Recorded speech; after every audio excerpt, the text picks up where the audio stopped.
So we're at one final location for the day. This location has some interesting quartz occurrences. Kind of this blobby, somewhat sharp quartz. And it's in this basically like this calcite material. So like the best thing to do is just kind of try and go for that. You can see the calcite with the quartz in it. Try and get larger chunks out and then etch out the crystals. Now the quartz isn't going to be super well formed. For example, here's a point.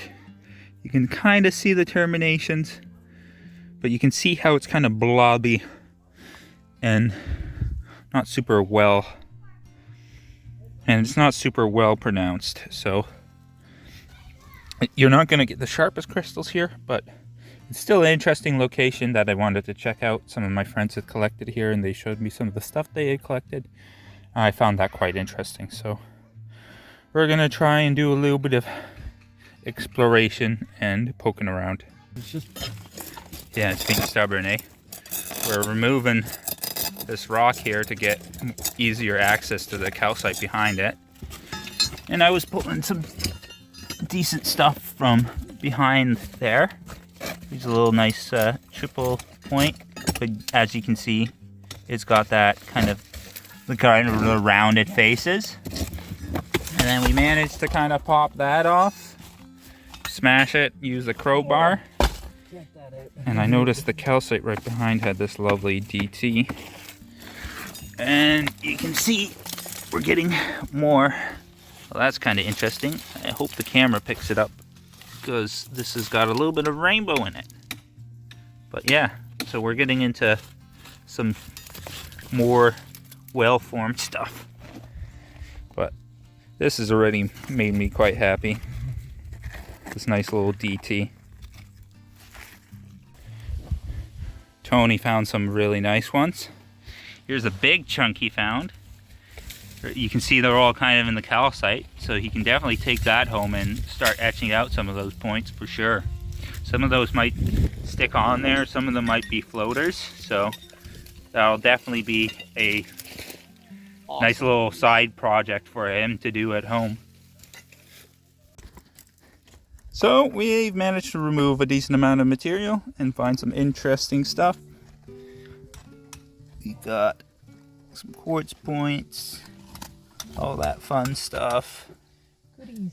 And then I just pulled out this guy. It's a nice fully terminated piece.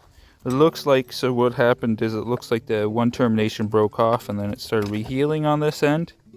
And it's just missing part of it. It's got a rehealed termination basically on the one end. And you can kind of see the crystals a bit twisted and kind of broken and rehealed. Here we have some of those lovely smoky quartz specimens cleaned up or partially cleaned up. This big guy still needs to get treatment, and this smaller, larger piece, or this larger piece but smaller, larger piece still also needs to get a little bit more treatment. This is going to get an acid bath, and then this one is going to get an acid bath as well, but it's going to be like a cleaning vinegar, because the hydrochloric acid kind of makes calcite look all waxy, and I want it to have a more natural kind of satin finish. So let's take a closer look at some of these specimens. The quartz from this location is kind of interesting because it's a lighter smoky quartz compared to at least the smoky quartz I've collected before. All the smoky quartz I've collected in Ontario so far has been a pitch black smoky quartz, indicating high levels of irradiation, which is what causes the color change in smoky quartz. Actually, that causes the smokiness is irradiation from the surrounding environment. With this quartz from this location, it also seems this quartz isn't what you would say well formed. It's partially formed. You can see the outlines and the crystal faces, but everything's slightly kind of rounded and melted.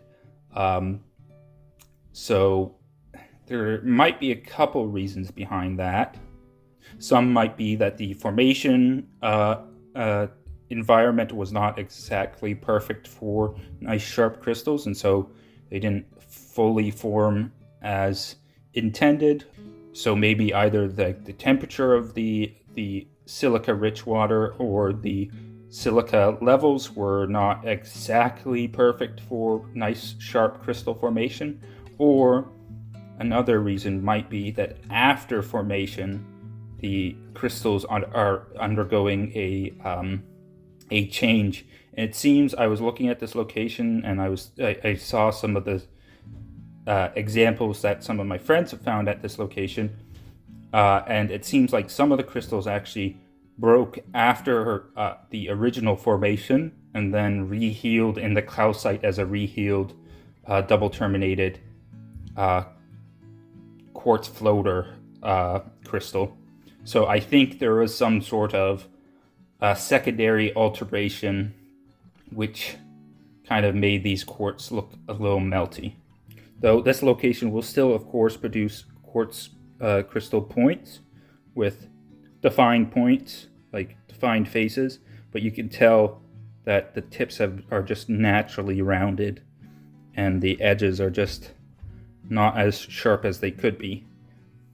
Though I kind of like that. I like the weirder quartz crystals, and I like these also because they're not just a jet black smoky quartz, they're like a light smoky quartz, so you can still see through them. There's some nice clarity and you get this light kind of yellow gray smoky haze in them, which I appreciate.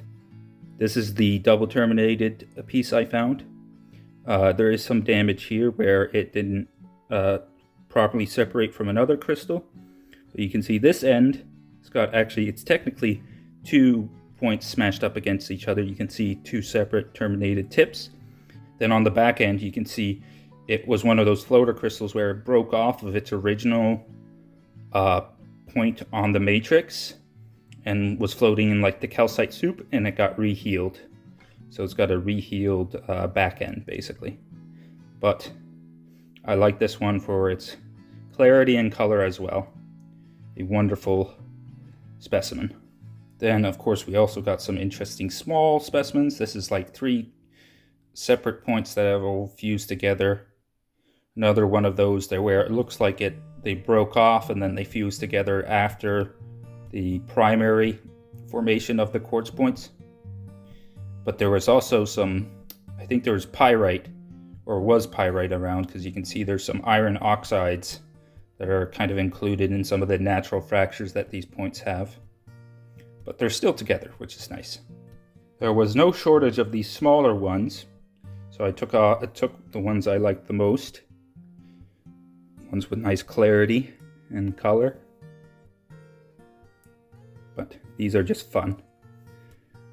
This one's kind of perched on a little bit of a larger one where you can see the point, and then this one, I think it broke off of a larger quartz piece.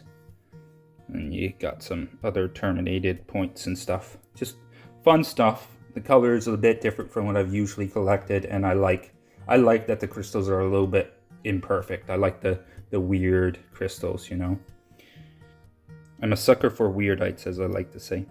So I did take a couple pieces back home with me that were kind of trapped in calcite. This was one of the ones that I etched away. It's got a broken crystal running along here, but then it's got one nice whole point right in the middle. So I think it'll display nicely. So this one, the points aren't as big as the last one that I showed you, but they're all intact. You got one long one running along the length, and then you got a couple running off the side, and they're just kind of perched in the calcite kind of granite mix that these are found in. This was one that I just took home. It's one single point on some broken stuff, and the back of the point is a little damaged, but it's got these natural internal fractures, which gives it a nice rainbow hue in this corner, as you can see. It's just kind of cool. The internal, is it diffraction? I think it's diffraction or diffraction of the light reflects the light back in those rainbow colors, basically. Cool little science thing. Now we've also got a couple bigger pieces. This was one that I was starting to melt out of the calcite. You can see there's some quartz in the mix, though a lot of these are kind of busted up. But then we've also got these orange crystals, which I have determined to be some nice feldspar crystals, and they've actually got some half decent luster. A couple of the bigger ones here are unfortunately fractured, but as I'm etching away more of the calcite, more whole ones with nice luster are showing up. And they're on like this kind of druzy quartz matrix, and then they're mixed in with the smoky quartz. So this one's going to get one more bath, but in acetic acid to kind of get away as much of this calcite out of the way as possible. But I'm quite happy with this, and this is a good sign that the other piece that I have, which also shows promise of having some nice feldspar crystals in the mix, along with a couple nice intact larger quartz points, should look quite interesting. Speaking of which, here's that piece. You can see, let's see, there's some signs of feldspar along here and along here, and then of course we got the nice large terminated quartz piece there, and you got a couple more signs of feldspar crystals and some quartz in there. So I think this piece, once I put it in its hydrochloric acid bath and let the hydrochloric acid kind of etch away the calcite, it should reveal some interesting features, and I think it'll look quite interesting and quite cool. I'm really looking forward to exposing this crystal more as well. So this brings us to the end of the video.